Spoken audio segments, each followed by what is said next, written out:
All right, so good evening, ladies and gentlemen. This is Torah Studies, and we are back and better than ever for a new year of Torah Study. Now, if you recall last year we started a brand new theme.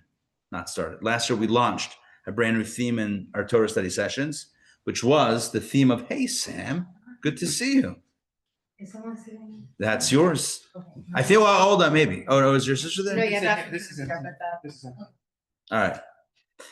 We started and Sam, we need to wish you a belated Mazel Tov. Thank you. Just a public Mazel Tov. How old's the baby? Yes, 7 weeks. 7 weeks. Can you imagine? 7-week-old baby, and Sam is here representing. Wow, Mazel Tov. Yeah.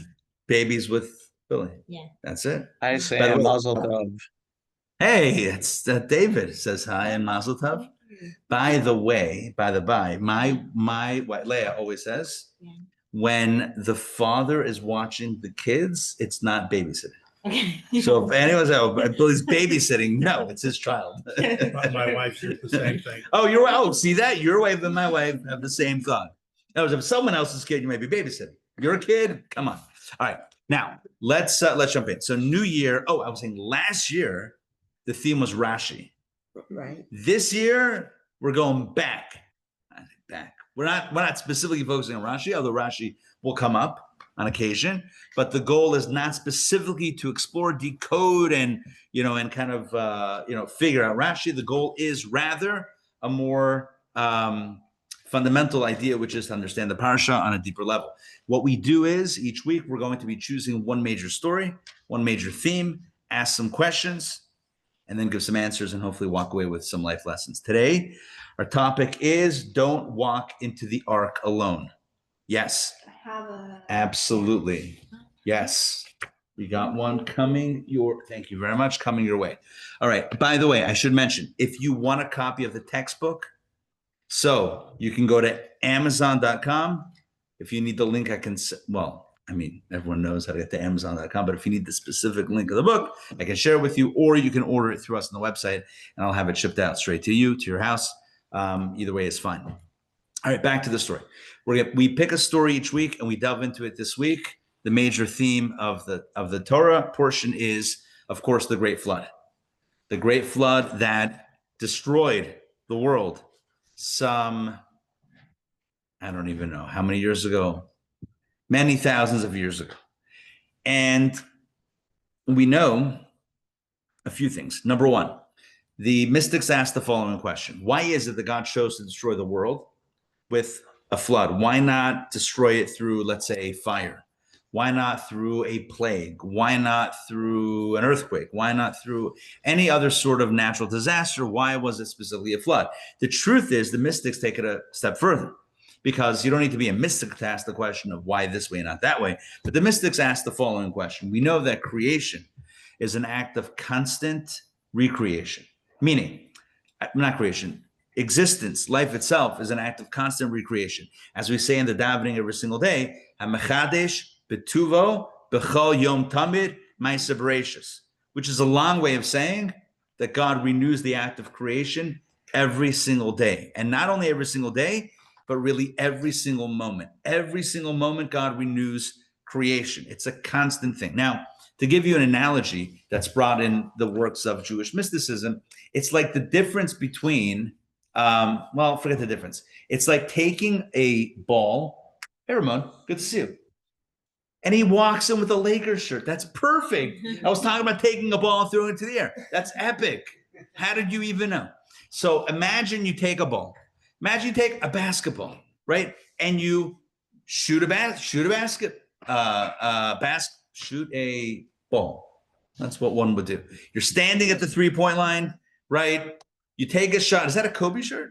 LeBron. Oh, LeBron. Oh, see, my bad. Yes. Oh, Kobe was 8. LeBron. So you take a shot, boom, and it goes in.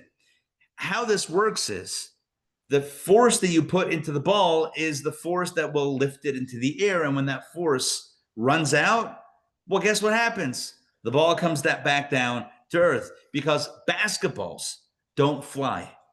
It's not a thing. It's not like there are some basketballs that are at rest and other basketballs that have the nature of flight.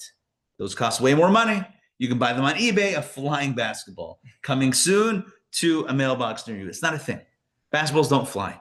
If you want a basketball to fly, you have to apply force, right? These are basic laws of physics. An object at rest will tend to stay at rest. Newton, are we talking about Newton? Yeah. Yes, Newton or someone else? Newtonian situation. He made the fig. I don't know if you know that. He invented the fig. I'm kidding. For all those wondering if I was serious. The fib or the fig? The fib. I was fibbing about the fig Newton.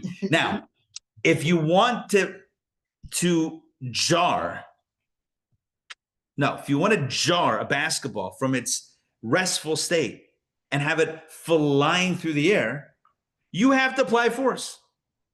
And that force has to be applied consistently for it to keep on flying. Now, if you're playing basketball, you don't want to keep it flying because then it's going to go out of the stadium or out of the arena. You want it to actually come back down to earth in the exact right spot. When you think about it, the physics are actually crazy. That you have guys, and what's his name? Who? Why am I? No. Golden State Warriors. Who is? Steph. Thank you very much. Steph Curry, of course, ushered in like the era of the 3-point shot. Not only the era, but like the prolificness of the 3-point shot. However, it boggles the mind. It's like, imagine you're standing somewhere, and in a second you throw a ball in the air, and almost every time lands perfectly where you want it to go. It's actually kind of crazy.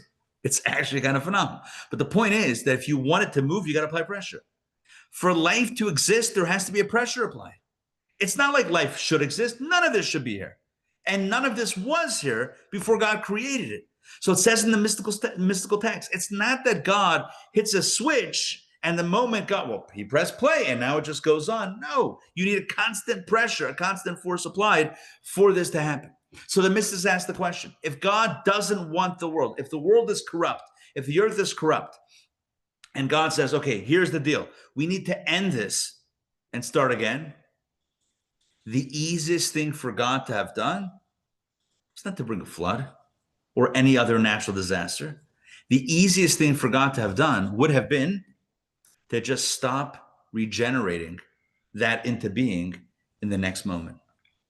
For God to not code creation into being or all of those people into being, and the absence of them making them be would mean that they would cease to be. So you want to get rid of all these people that are corrupt? Great.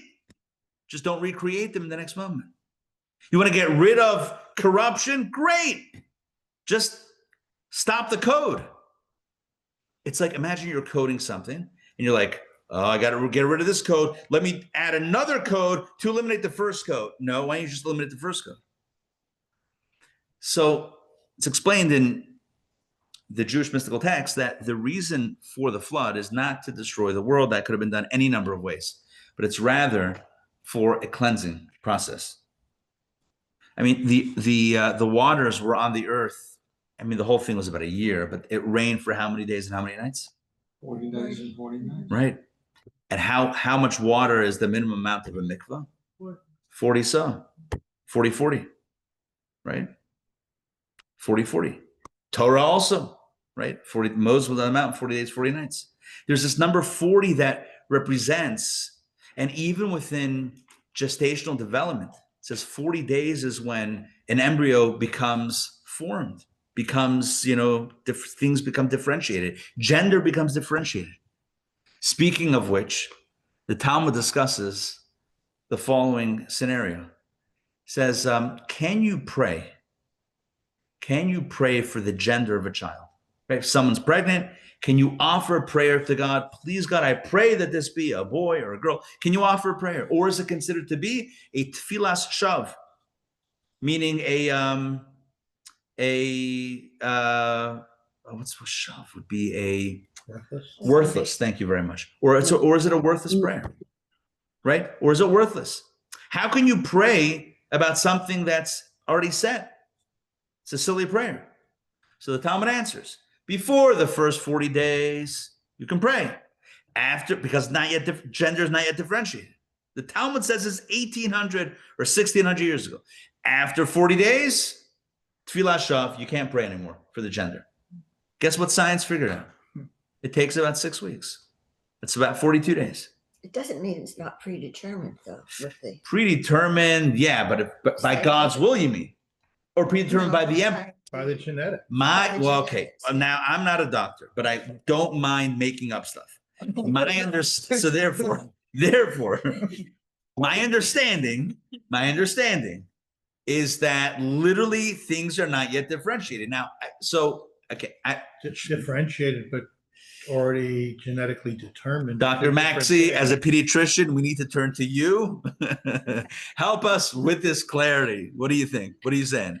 So it is true. Both things are true. So in part, yes, things are genetically determined. But on the other hand, to your point, there are a lot of things that occur in development so that, I've had the experience of you.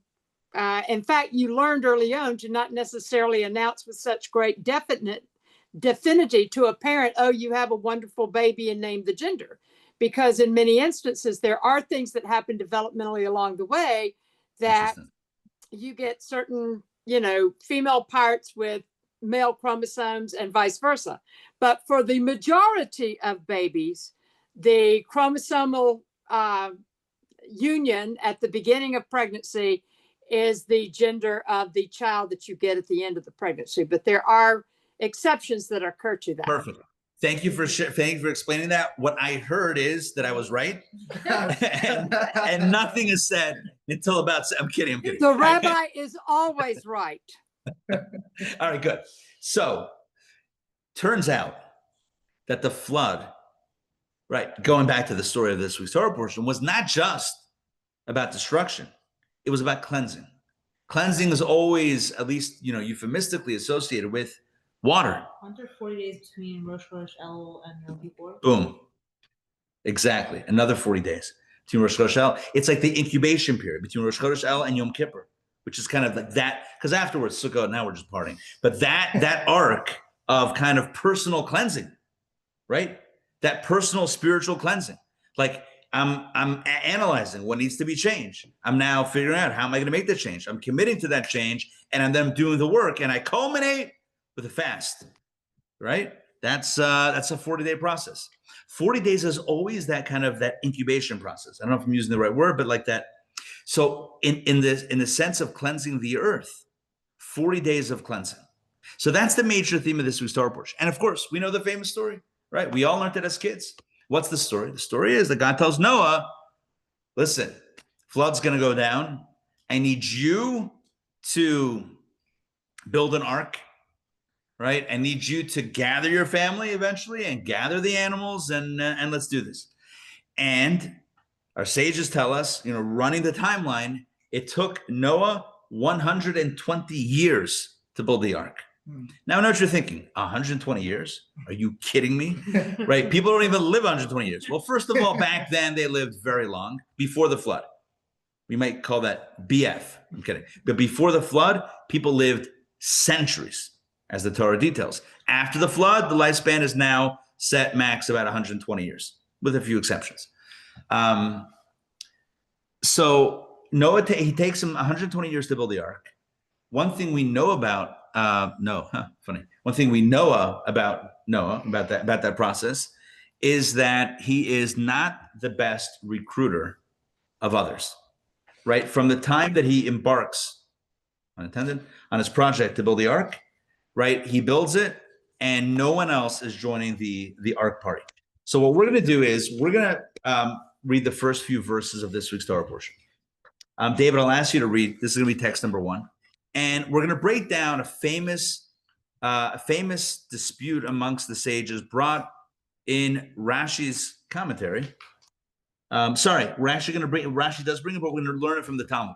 We're going to study it from the Talmud, and we'll see two opinions as to the meaning of these opening verses. Give me a quick moment. I'm going to pull this up. And David, please take it away. These are the generations of Noach. Noach was a righteous man, perfect in his generations. Noach walked with God. And Noach begot 3 sons, Shem, Ham, and Japheth. Now the earth was corrupt before God, and the earth became full of robbery. And God saw the earth, and behold, it had become corrupted, for all flesh had corrupted its way on the earth.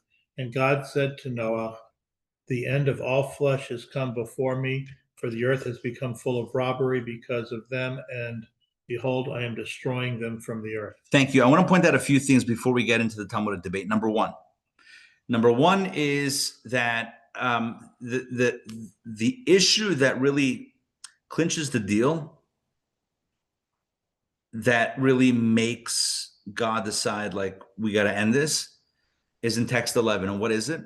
What is the corruption that, like, is the straw that breaks the camel's back, as it were? Robbery. People Robbery. breaking into the loop. Yeah, basically.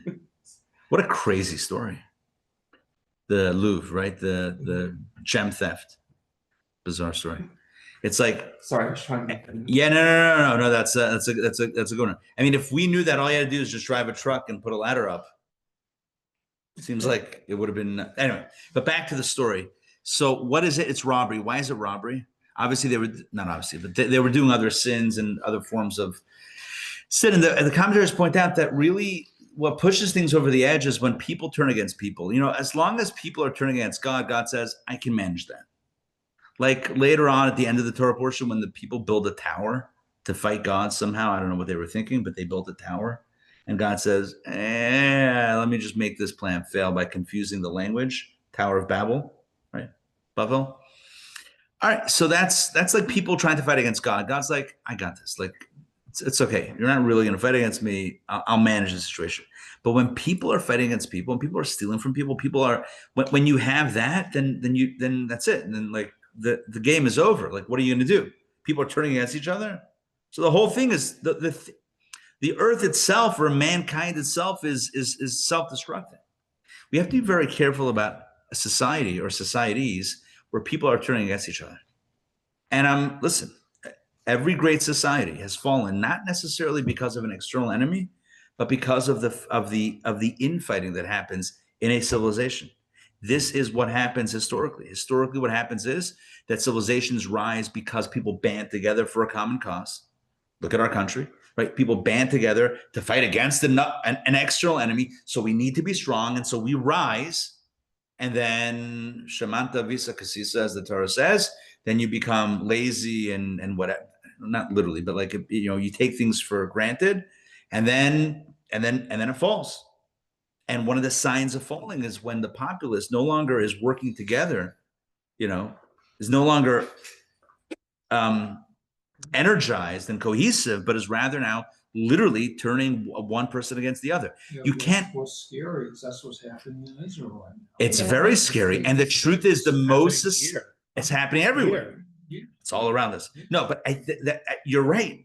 And if you think about what was happening, not blaming it on anything, because obviously, you know, terror is terror. But if you think about what was happening right before October 7th, right, on Yom Kippur, which was a few days before, when you had people trying to put up mechitzas by the wall and people taking it down, and people, like, there was a whole fight going on. When people, and I'm not saying that it was a punishment, I'm not saying that at all. I'm just saying that we're strong when we're together and we're weaker when we are fighting. And that's just the reality. And every great civilization has risen because they were fighting toward or for a common cause, and they were unified. And every civilization that's fallen, it's because the people turned against each other, and thus the civilization hollowed itself out, or that society hollowed itself out, leaving just a shell of what it was, and which somebody just needs to come by and flick it, and the whole thing crumbles because there's nothing left inside to hold it up. And listen, I don't know that I would say, I'll let everyone can apply it and can think about it in their own way. I'm not pushing any agenda at all other than unity. Obviously, I guess that is an agenda.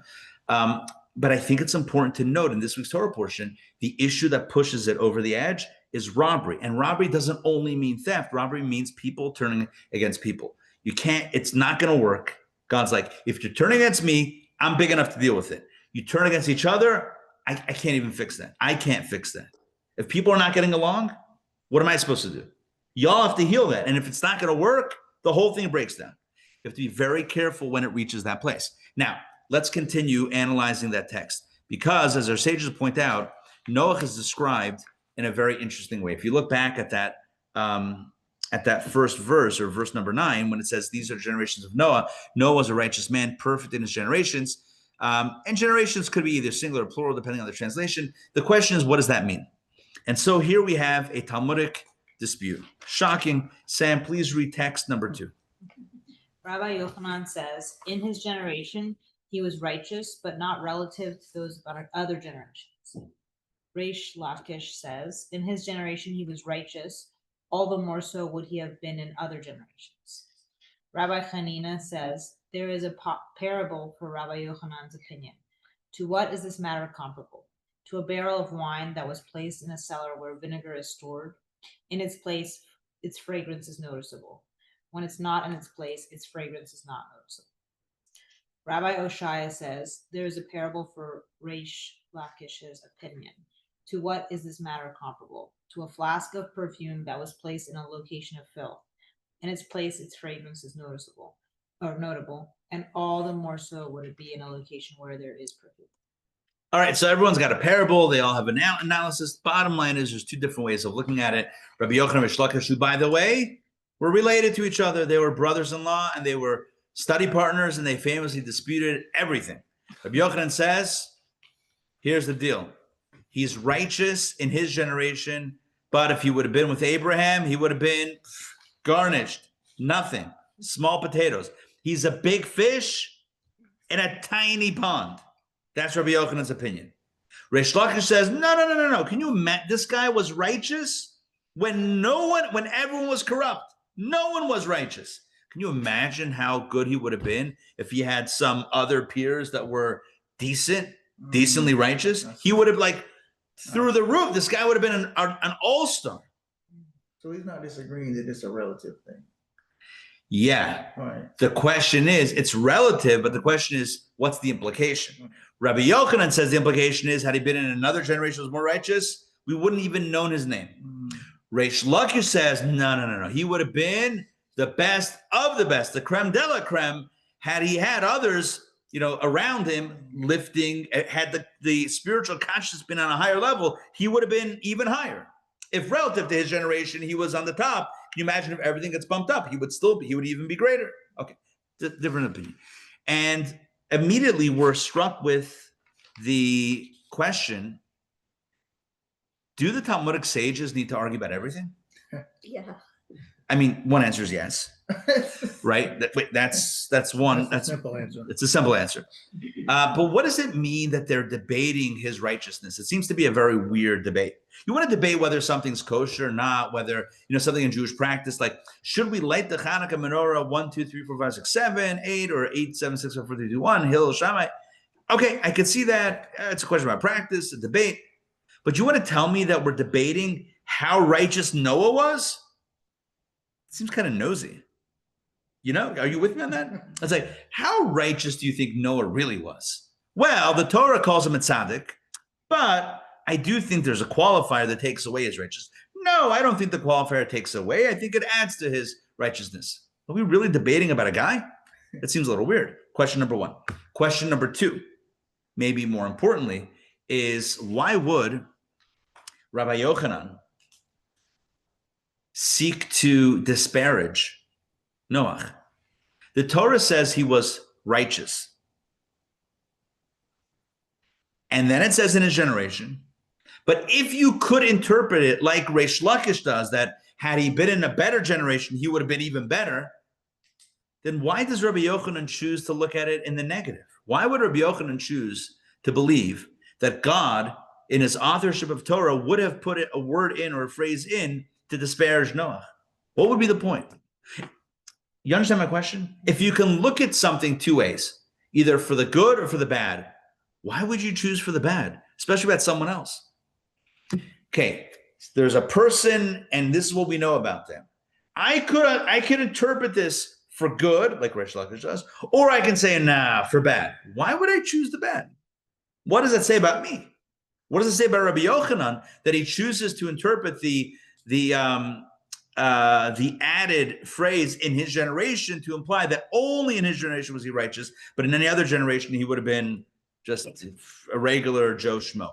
Why would Rabbi Yochanan choose that? I think it kind of humanizes, kind of equalizes Noah, so it makes it more of a figure that we can kind of More relevant to Exactly. us. Okay, I hear that. Good. The truth is, in this week's Torah portion, we learn a very important lesson. And that is that the Torah typically does not disparage anything or anyone. It even goes out of its way to avoid saying something negative about someone. So the example that's brought is with regards to the commandment to Noah to bring the animals into the ark. So there were two types of animals that were to be brought into the ark: the quote unquote pure animals and the impure animals. Now you might be wondering, what's a pure animal and what's an impure animal? The rules of kashrut, of kosher, weren't yet given. But the understanding of the commentaries is that, yes, the pure animals were the kosher animals, the impure ones were the non-kosher animals. And God says of the pure animals to bring 7, whereas the impure animals just bring 1 pair. Why 7 of the pure? To bring sacrifices.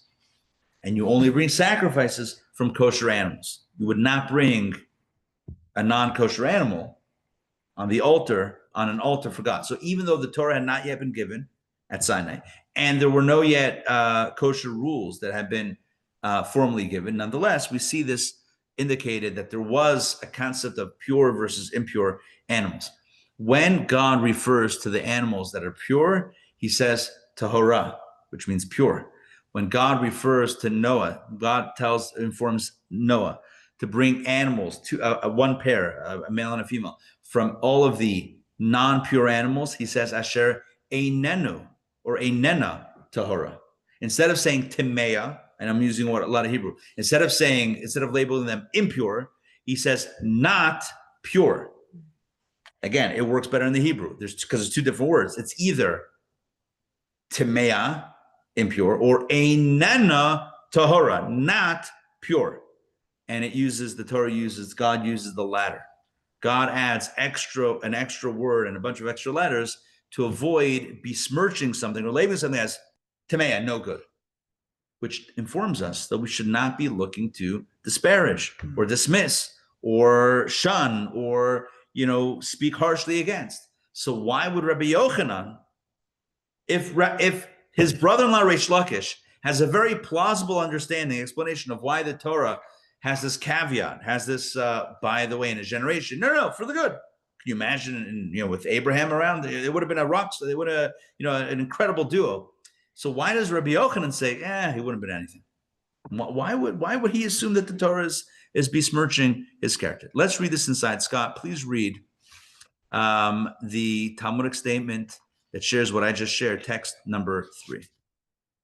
Rabbi Yehoshua ben Levi said, a person should never express a crude matter, as the formulation of a verse was distorted by the addition of 8 letters, rather than have it express a crude matter.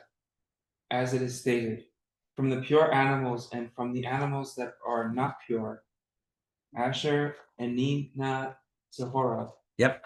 That's again, that's what I shared before. In Anatar, that's what I shared before. That's from the Talmud tractate Pesachim. All right. Now, what we're going to do is, before we answer this question, we're going to ask another question, and it's based on a teaching from the Zohar. So now we get a little bit Kabbalistic, although it's not going to get too mystical. It's all about Noah, and it's really about the question that a lot of people wonder, and you see it before text 4 as the caption: should he have prayed? I alluded to it before. Noah built the ark for 120 years. And by the way, that's how we know he wasn't, that's how we know that he was Jewish, right? Imagine a joke, right? It also makes more sense when you think like people were like, oh, yeah, Noah's been building that for like 120 years. Who cares? Like, yeah, it's like whatever. But after 120 years, he didn't recruit anyone else. It was still his family and all the animals. No one had aligned with Noah. I always like to say that, we learn from the story of Abraham and the destruction of Sodom, which we'll read about in next week's Torah portion, or in 2 weeks' time, actually. So we know that if there's 10 righteous people in a city, God won't destroy it. Well, how many people were saved on the ark? It's Noah and his wife. It's 2. Noah had 3 sons. That's 5. And they were all married, so that's 8. And then we know, based on tradition, that Og the giant, was holding onto the side of the ark, that equals 9. 1 away from a minion. Noah had 120 years and he couldn't recruit a 10th. The wives counted for the minion? Yeah, totally. Absolutely. The ark was very egalitarian. By the way, the whole minion thing, it's only a very narrow window. Like it says Like in the first 10.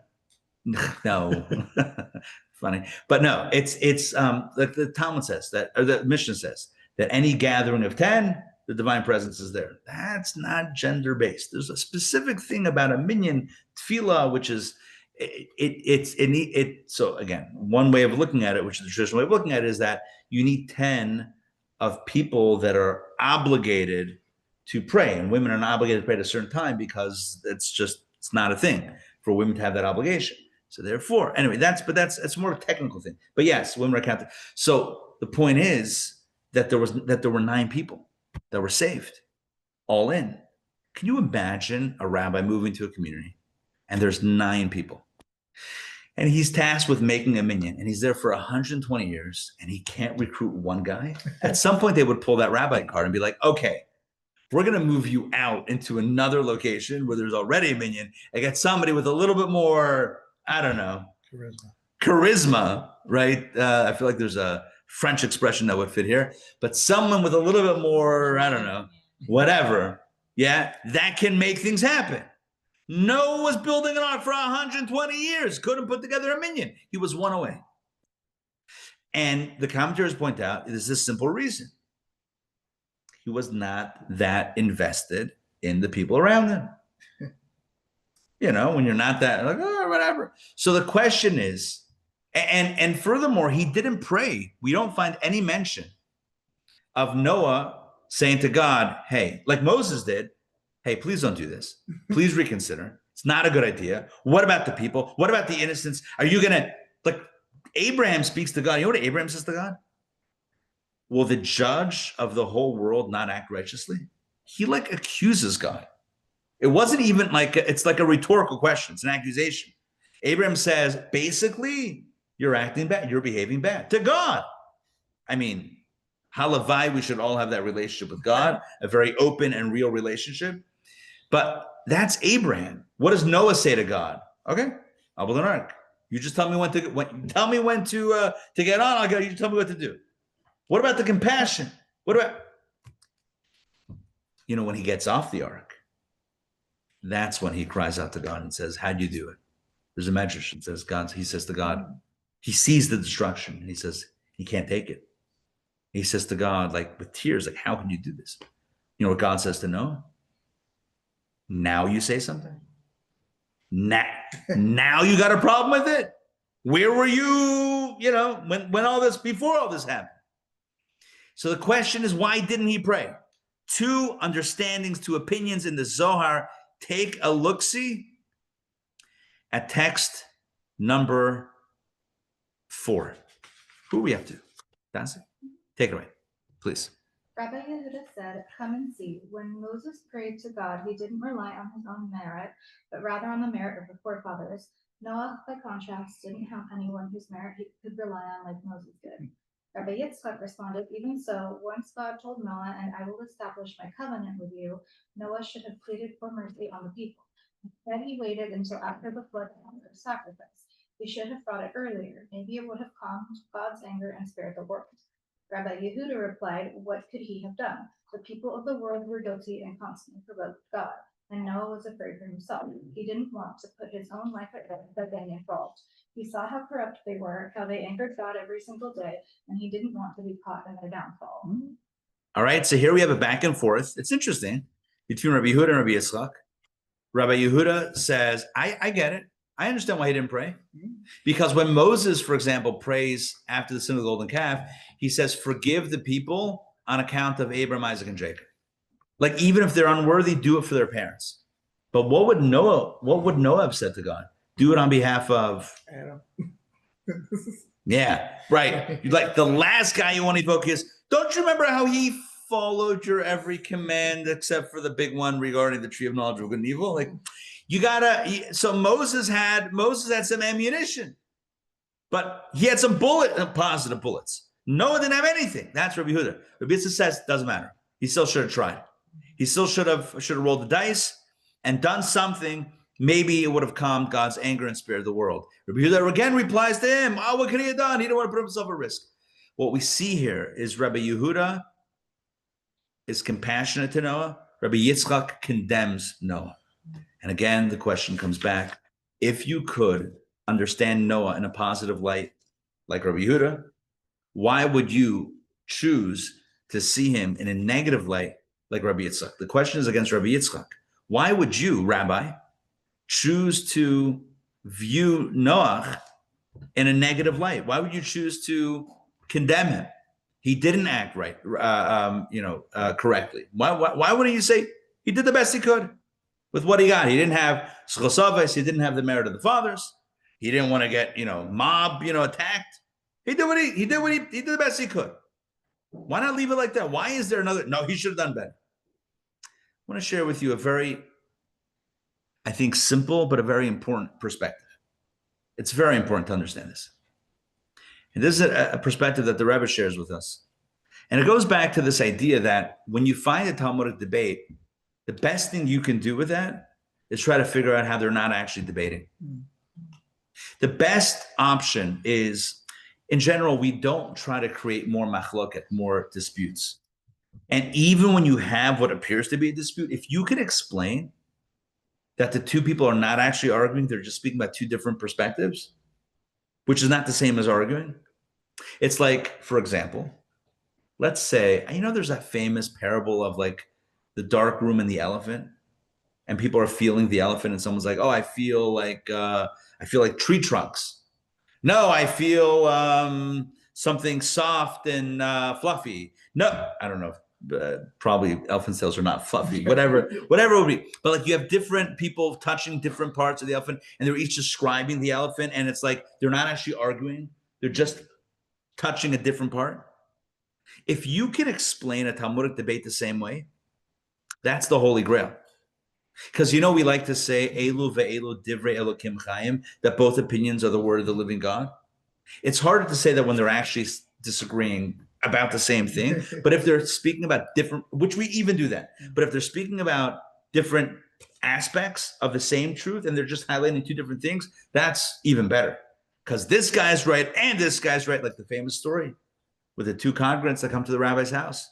And they're fighting and they're disagreeing, and the rabbi listens to the one guy speak and he says, you're right. And he hears the other guy and he says, you're right. And from the other room, the Rebbitzin says, how could they both be right? And he says, you're also right. That's a joke. I need a laugh track. But for occasions like these, we'll just play it as we, when we upload it. Anyway, the point is that sometimes they're not even arguing. You're right and you're right. And the Rebbe says in this case, none of the rabbis are arguing. Rabbi Yitzchak is not arguing with Rabbi Yehuda, and Reish Lakish is not arguing with Rabbi Yochanan. They're all saying the same thing, but they're just focusing on two different elements.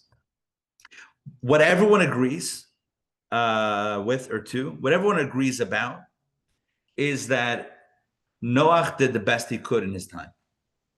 Really, the question is, what lesson do we take from it? The question is about us, about application. Because Torah is not a history book. Torah is not a book about the life and times of Noah. That would be really, I hate to sound crude, but that would really be pointless. Like, why would you and I need to read about Noah's story? Like, how's that? Like, why would that be? Is it interesting? Yeah, but no more or less interesting than any other, fictional book, any fictional book about, somebody that, or whatever. Why would I need to read Noah's story? Oh, unless I can learn something from it. That's why it's called Torah. Torah means Horah. Torah means lesson, like Morah or Morah. Torah is a book of life lessons. Everyone says, oh, I wish life came with an instruction manual. Literally, we've got one. We literally have one. Now, for the first 2,500 years, humanity didn't have one, but we have one now. For the last 300 years, we've got an instruction manual. Every line, every word, every story, every dialogue, every mitzvah, obviously, is an instructional command. And it's guiding us on how to live our lives. And so when you look at the story, when you read the story, and every year we read it again, when you read the story of Noach, what comes to mind? One question. What's the lesson for me? And it's not a narcissistic way of reading it. It's It's about application. It's if it's in the Torah and I'm reading it again this year, what lesson am I extracting from it? So comes along Rabbi Yehuda. And Rabbi Yehuda says in the Zohar, Rabbi Yehuda says, look, Noah did his best. Noach, in his time, he didn't have Zechut Avot. He didn't have the merit of his there were no forefathers that were righteous. He couldn't say, do it for Abraham, Isaac, Jacob. They didn't exist. So he didn't have that. And he was worried about a mob. So we're going to let him off the hook. And you know what? He's right. Noach in his time did the best he could. Comes along Rabbi Yitzchak, and Rabbi Yitzchak says, yeah, but that's not the lesson that we're meant to learn from this. The lesson we're meant to take from this is that even if in his time what Noach did was the best he could, but you and I can do better.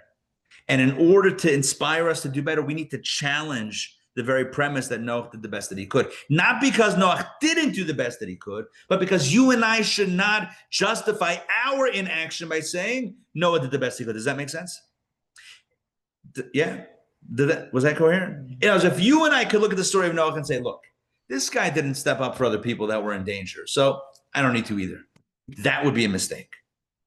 Now, should we lambast Noach and say he was a terrible guy? The guy should be thrown out no, we understand that he did the best he could. But in retrospect, having learned the whole story and seen the destruction, you and I need to learn the lesson that doing the best we can, or tapping out when there seems to be no hope, is actually not the right approach for us. We don't criticize him, but we learn from him. There's a difference. So one rabbi is saying, make sure not to criticize him. And one rabbi says, yeah, but don't emulate that as the lesson, because we know how the story ends. He might have done what he thought and what he felt was the best he could at the time. But you know what the result was? Mass destruction. And that's not okay. To sit back, to ta'amod al dam re'echa, to sit idly upon the blood of our brother is not okay. It's not okay. And when Noach gets off that ark, when he disembarks from the ark, right, and he sees what's going on, he sees the destruction, and he's crestfallen, and he's crying, and he's asking God, how could you have allowed it to happen? And God says, how could I have allowed it to happen? You were the guy I put in charge. I made you the point person. And you, unlike LeBron, you dropped the ball, right? And that you got to look yourself in the mirror. We don't sit here in 2025 or 5786 judging Noah and saying how bad he was. That's not our job. But our job is to say, for us, we're not going to watch a brother or a sister slip through the cracks and not step up and do something about it. Understand the difference? So both are correct. Rabbi Yehuda says, Noach, we understand, we can justify, we can understand Noach's inaction. Inaction. Wait, I keep on saying the word and it doesn't come out right. Lack of action. We can understand it. Rabbi Yisrael says, yeah, but let's not emulate it. Because for us, that's not acceptable. And likewise, the first dispute that we had between Reish Lakish and Rabbi Yochanan. Rabbi Yochanan says he was only righteous in his generation. Meaning for us, we don't, that's not something we emulate. And Reish Lakish's brother-in-law says, okay, but we're going to be kind to him. Had he been in another generation, maybe he would have done better. But either way, whether or not we think he would have done better or not, bottom line is we're not meant to emulate Noah's actions. We're meant to learn from it and then do better. And so for the rest of tonight, for the last 8 to 10 minutes, what I want to do is explore some Jewish thoughts and Jewish teachings and Jewish precedent, halachic precedent, on when and how we need to step up for each other. And it's going to be amazing. There's been a lot of discussion over the years about when to get involved, when not to get involved in someone else's life, so to speak, and we're going to talk about that. So is the concept of in another generation supposed to be saying that he would have had other people's shoulders to stand on? I think what it means along those lines is not only other shoulders to stand on. Imagine if he would have been in Abraham's generation, in Avram's generation, Avram would have been in his generation. They probably would have done what the other one did. In other words, it's easy to say that, well, if had Avram been there, he would have rallied the troops and challenged God. Or maybe it took a massive disaster for Abraham to learn, I can't be quiet in the face of impending doom. I gotta speak up. I can't allow this to happen again. There's no substitute to experience or for experience. Like, how do you know if you don't know? It's like Cain and Abel, some commentaries say. How did Cain know what a fatal blow was? No one had died before. No one had been killed before. Not to justify his actions, but some things you just don't know until you know. So yeah, Abraham, we always like, well, Abraham stood up for people. How come Noah didn't? Because Abraham saw what happened when Noah didn't. It's easy when you're second. It's easy to make that product second because you could see what worked and what didn't work with the first guy. It's hard to blaze the trail. How do you know what you're supposed to do? How do you know if you do this or don't do this, what's going to happen? It's never happened before. History is being written in the moment. You don't have the luxury of looking back yet. What about our generation with what's going on? We have all of the information. That's why that's why the last few minutes I want to speak about the importance of stepping up. We got to step up. I want to share, before we get into some of these texts, I got to share a story. I mean, it's a story, but I once heard the Rebbe say, a recording of the Rebbe say to Fabrengen the following. There are many people that say, who am I? Let me take a step back.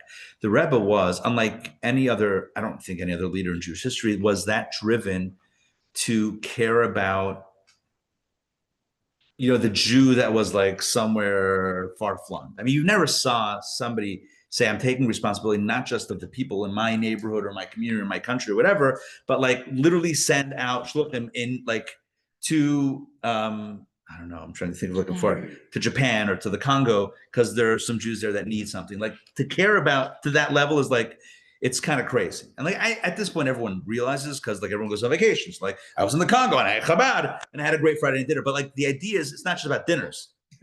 It's not just, I know.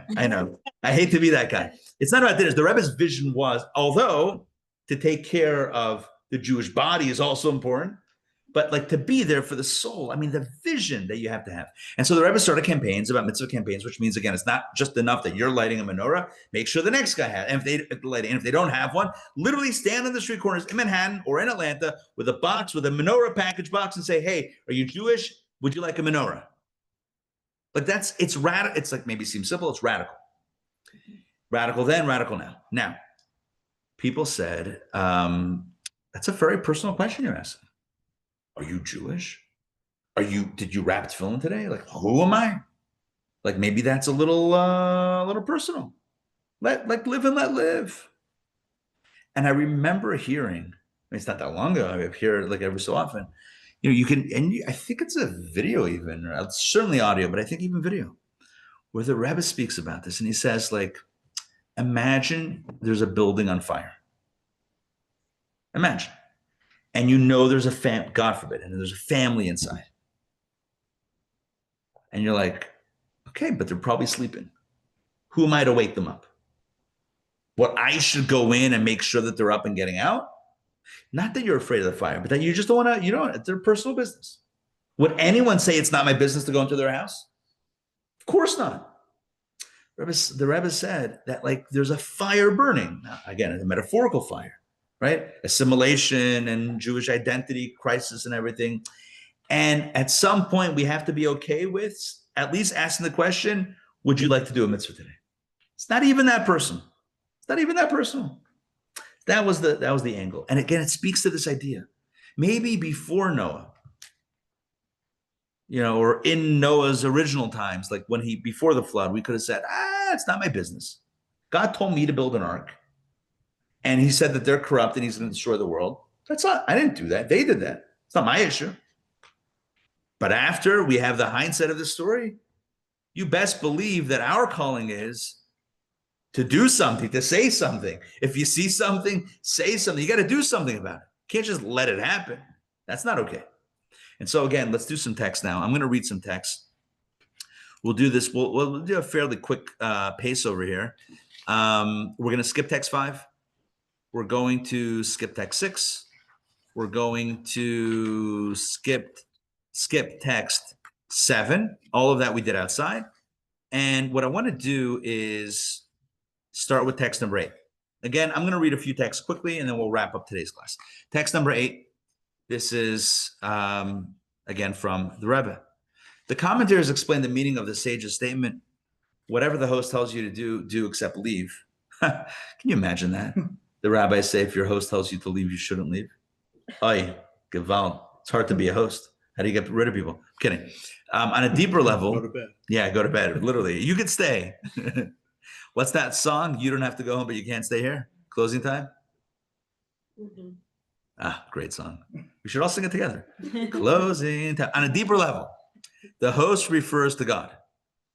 Oh, you like that? The original phrase is Kol Masha Yomer Lecha Bal Habayis. Who's the Bal Habayis? The Balabas. Who's the owner? God is ultimately the owner of all, of everything. So the host refers to God. In all areas of life, we are meant to follow God's instructions, except in one case, if God were to say, leave my presence, God forbid. In that one area, we don't obey, not even God himself, so to speak. You know what that means? God, if he tries to reject us, we say, nah, nah, nah, nah, nah. You can't get rid of us. We're not going anywhere. And you know what the message is? The message for us is that's how we should view someone else. Never write off someone else. Oh, that they've abandoned their Jewishness. They've gone off the path. That there's no hope for them. God forbid, even if God were to tell them you're out, they would have the right to say, you can't tell me to do that, even to God himself. All right, let's continue. Text number 9.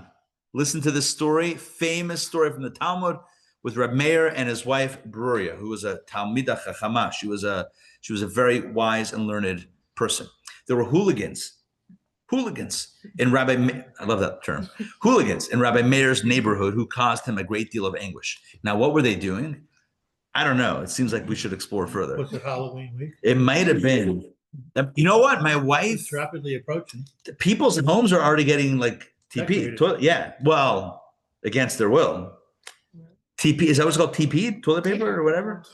Right. Toilet paper. Wait, people actually still do that? It's called roll. Rolled. Roll. Well, that's in our generation. Well, I don't know what it. I've never. Okay, I probably shouldn't speak too soon. I have to tell you this. This just happened last night. My wife tells me somebody we know, doesn't not from this synagogue specifically, but somebody that we know who lives like right around the corner from me.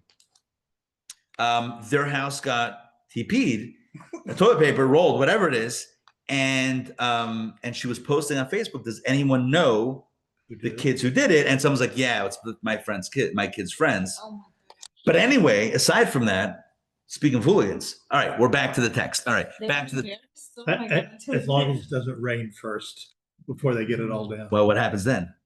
Have you ever seen wet toilet? No, tell me, give me the details. It's awful. It's not wet toilet paper. It's very hard to get off of everything. No. Oh, it's a disaster, huh? All right. Halloween this year, I'll be up in the mountains. All right. Maybe I should announce that publicly. Here we go. There were hooligans. Wait till you get home. Wait till we see the hooligans. All right. There were hooligans in Rabbi Meir's neighborhood who caused him a great deal of anguish. Oh, Rabbi Meir prayed to God to have mercy on him. Listen to this, that they should die. How harsh is that? Rabbi Meir said, I hope they die. Wow, that's like, whoa. Rabbi Meir's wife Bruria said to him, what's your thinking? Do you base yourself on the verse, let sin cease from the land, from Psalms? But it is written, but is it written, let sinners cease? Let sin cease is written. That's a very long way of saying that we should pray for the end of sin and not for the end of the sinners. We should never pray for someone else's destruction. God forbid. We should pray for their rehabilitation. We should pray for their betterment. We should hope for their improvement. We should never pray that the sinners cease. We should pray that the sin cease. With all due respect. Yeah. Hamas should die. Okay, so maybe we'll have the Hamas exception here. But again, yes, I hear what you're saying, but by and large, this is the rule. Now, text number 10, we get into a Marsha. Marsha is a commentary on the Talmud, and the Marsha asks a question. Are you allowed to pray for someone else? On someone else's behalf, that they should do tshuva, that they should come back to the fold. Is that a valid tefillah, or is that a tefillah shav? Like we said before, is that a baseless prayer. This raises, says the Marsha, a serious problem when a person prays for themselves to return to tshuva. It's understandable, even though everything is in the hands of heaven except fear of heaven. So why are you praying to God? The sages said, the path a person wants to go, they are led, and one who wants to become pure is helped. Someone who prays to return is included in that. They want to become pure, so they're helped. So therefore, he's saying, if you want to pray for yourself that God should help you do tshuva, that makes sense. But when someone prays for another person to do tshuva, the question is more difficult. What can that prayer achieve? Isn't fear of heaven entirely in that person's own hands? Why? How could we pray on someone else's behalf that, I hope and pray that they see the light, that they return to the path of truth, etc., path of Judaism? What kind of, it seems like a weird prayer. That's the Marsha's question. Rabbi Moshe Feinstein, the modern, passed away in 1986. You see there was a modern posek, modern genius of Jewish law, lived in the Lower East Side. Rabbi Moshe Feinstein gives a few answers to this question of how it is that we can pray on someone else's behalf. On the story of Beruya praying that the wicked should repent, the Marsha raises a question: how could she pray for that if everything is in the hands of heaven except fear of heaven? How could you pray for someone else to do tshuva? It's not in your hands; it's in their hands. The answer is that she was praying that they wouldn't face tests like poverty or hardship that were pushing them towards sin. You see that? You're praying to God that God remove the obstacles in their path that are causing them to be under duress, to have them resort to a life of crime. He's saying a person resorts to the life of crime or to negative behavior, sometimes due to the life conditions. So pray to God that those conditions be alleviated, and then automatically the negativity will follow. That's one option that Rabbi Moshe, as he's called, offers. The second one is it's also possible to pray that God arrange for them to hear words of inspiration from righteous people, and that through that they return. So again, it's praying not to be magically transformed, but to have the opportunities for that transformation. Next, text number 12, the Avnei Nezer says the following: we ought to pray that they return with complete tshuva and fully rejoin the Jewish people, and then God will remove their heart of stone. Again, it is valid to pray on behalf of someone else. Take a look at text number 14, the Me'il Tzedakah. And you can see the bio of all these halakhic authorities on the side. The Me'il Tzedakah writes the following. He asked, there was a question that came before him. He was a halakhic authority. Again, you can see his bio. It's in Prague and other places. He was asked the following question: a father who abandons Judaism, God forbid, and takes his son with him. So imagine a father converts out of the faith and just abandons the faith, but also takes his kid. So and you're like, it's terrible.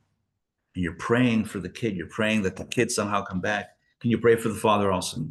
Take a look. He says like this: well, what happens on a more simple case? What happens if a child goes, down a negative path? Can the father pray on behalf of or for the child? So he writes the following: it also seems to me in our case that a father may certainly pray for his son. After all, a son brings merit to the father, and there is no pain greater than this. As for the other case in which the child was taken along with him, but the father is also permitted to pray on the child's behalf. After all, we are allowed to pray for another person's physical suffering, and much more so for the pain of the Shekhinah. And since this child is young, we are considered his adopted parents, and the responsibility falls on us, so therefore we can pray for the child. And what about the parent?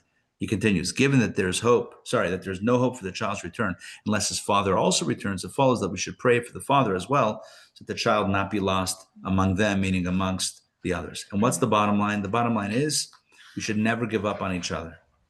And we conclude with the words of the Rebbe, text number 15. Rabbi Yitzchak, remember Rabbi Yitzchak from the Zohar, is teaching a powerful lesson. It's possible that Noah truly did all he could, not just in his own mind, but fully in line with the Shulchan Aruch, with the Code of Jewish law. He did everything right, meaning he did everything he had to do. And still, we must know that's not enough. We must never be satisfied with doing what's technically sufficient. We have to keep sounding the call. Even so, Noah should have pleaded for mercy on the people. Not praying for your generation is a moral failure. This very awareness creates new merit, and God removes the obstacles creating the negative situation. He creates new opportunities for us to ask for mercy on behalf of others until we succeed in awakening them to do tshuva. What's the bottom line? The bottom line is we are not condemning Noach. We are not saying that he failed, or that he fell short, or that he was bad, or that he was, not righteous. We are not going to say that, because we have no business judging him. And he did the best that he was aware of in the time, and there was no precedent before him, and he didn't know how this story would end, and he'd never seen it fail spectacularly before, and there was no way that he could have known better. But you and I, we do know better, and we know what happens when you see somebody slipping and you don't step in. We see what happens when people see a civilization falling and not step in. And we can't allow it to happen. Even if we're justified, even if inaction might be technically justified by the code of Jewish law, the Rebbe says it's still demanded of us to step up and do something beyond the letter of the law, to not let someone, fall by the wayside, slip through the cracks. This is true religiously, Jewishly. It's true on every level. You see someone struggling with something, struggling with, a problem, struggling financially, struggling with health or whatever it is. We have to be there for each other. As I said before, every great civilization was built up because people banded together, and every civilization fell because people turned against each other. We have to stand with each other, stand for each other, stand together, shoulder to shoulder, and with that, we'll be stronger. May this lesson inspire us toward Jewish unity, to be there for each other, physically and spiritually, and indeed, may the blessings follow, as we say in the prayers, that our Father in heaven should bless us when we all stand together. And let us say, Amen. Amen. Thank you for joining me tonight. Hope you enjoyed it. Next week, Clock. same bedtime. Sorry? I said Asher Clock. Thank you very much. I do want to make a quick mention of two things. Number one, next Wednesday night, it's very important. Mark your calendars. Next Wednesday day, next Wednesday night, we are starting the brand new course, the Kabbalah of Meaning. This is going to be, without question, the biggest course I've ever done. We're going to hit 100 people for this course, and it's going to be just, what's the language? Gangbusters? Is that, am I dating myself? Are we back in the 80s? Or is that Ghostbusters? I don't know. Bottom line is, get in on the action while the action's good. It's an incredible course, the Kabbalah of Meaning, 6 sessions on living a meaningful life based on the teachings of Kabbalah. This is not theoretical Kabbalah, it's applied Kabbalah. You're going to love it. That's number one. Announcement number 2, we are very honored and privileged to be welcoming Mr. Brendan Murphy, who teaches at Marist, a Catholic school. He's going to be speaking about the church's history of anti-Semitism and what it means for us today. Catholicism and Christianity in Jewish relations, the history of anti-Semitism, where it's coming from and where it's headed and where it's been heading. This is him, as you guys can see on the very close up on the screen. Wow, look at my camera. It's very good. Even super close. He's amazing. He's amazing. I've never heard him live. I've seen recordings, but everyone who's heard him teach say the same thing. And he's not. Yeah, he's not Jewish. He's a very proud Catholic, and but he speaks honestly and very candidly, and he is a must listen. We have him for two Mondays, November 10th and 17th, 2-hour sessions, two 2-hour sessions. Join us for 4-hour total experience. Information is on the website, the Torah Center ATL.org/anti-Semitism. This is a must-see TV. They say that this guy, that he can explain the history of anti-Semitism, in ways that are In terms of the Catholic Church? yeah. No, when he does in general, he just focuses on the church as well. The church has been pretty off. Church has not always been kind. So he Still isn't. yeah, well, he talks about 1964. Listen, he's the expert. I'm not the expert. We'll talk about it, and we'll talk about where things stand today, and bring relations together. Anyway, everyone's encouraged to join. That's coming up in November. What else? A retreat. Retreat is coming up. Yeah, our final number's in. If you still want to get in, I don't know if I can squeeze you in. It's like Ne'ilah now. Now it's like, can we pull open the gates and get someone in? It's possible. We have, I think, over 100 people that are coming. So that's going to be a lot of fun. Nice. Next weekend in the mountains, Ramah. If you still want to join, it's not too late. But that's the story. Is there Tanya this Thursday? Yes, Sure. Tanya Thursday. But there's nothing tomorrow. Tomorrow's nothing. Right. Tomorrow's a day of rest. Next Wednesday. Tomorrow's our Sabbath. We're taking a Sabbath on Wednesday. Oh yeah, tomorrow's Yom Tov. Oh, you forgot. Oh, it's the post Simchas Torah special day. We've added another holiday just for kicks. Wait, did I just hear Tanya Thursday? Yes, Tanya's Thursday. Why is his last name Morton? Yes. Wait, Yes. There's a class or? Yeah, Rabbi Tzvi Friedman teaches. I don't teach her. Rabbi Friedman teaches. He's okay. like, yeah, he's the dude. He's writing a brand new translation of Tanya as we speak. So he teaches every Thursday. I mean, when we're not having holidays, Thursday 7:30 to 8:30. He teaches Tanya. It's a fantastic class. Virtual You should join. You'll love it. He's really good. and virtual, right? Yeah, in person and virtual. Absolutely. Can you send me a link?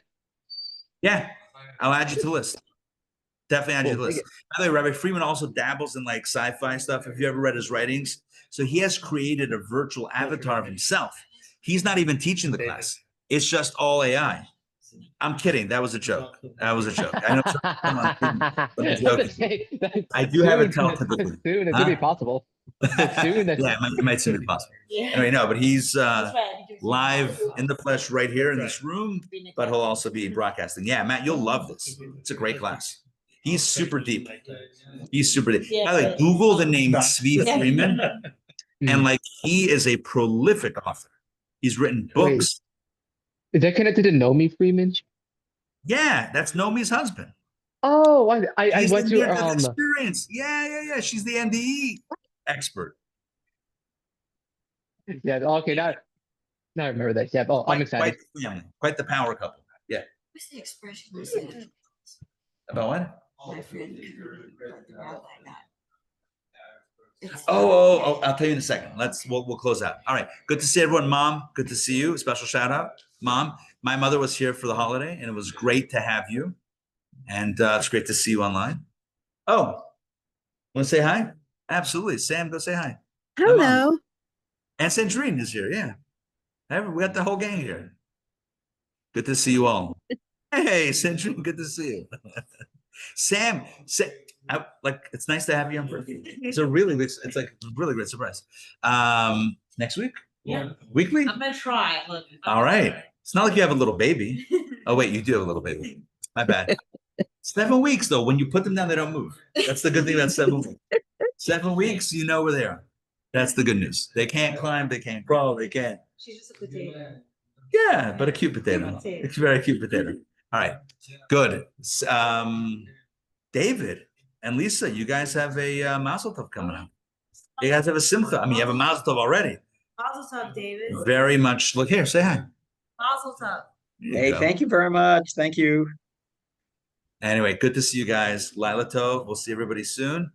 Vlad, great to see you. All right, everyone. I can't shout out everybody, but good to see you all. All right, take care. Laila Tov. Have a good night.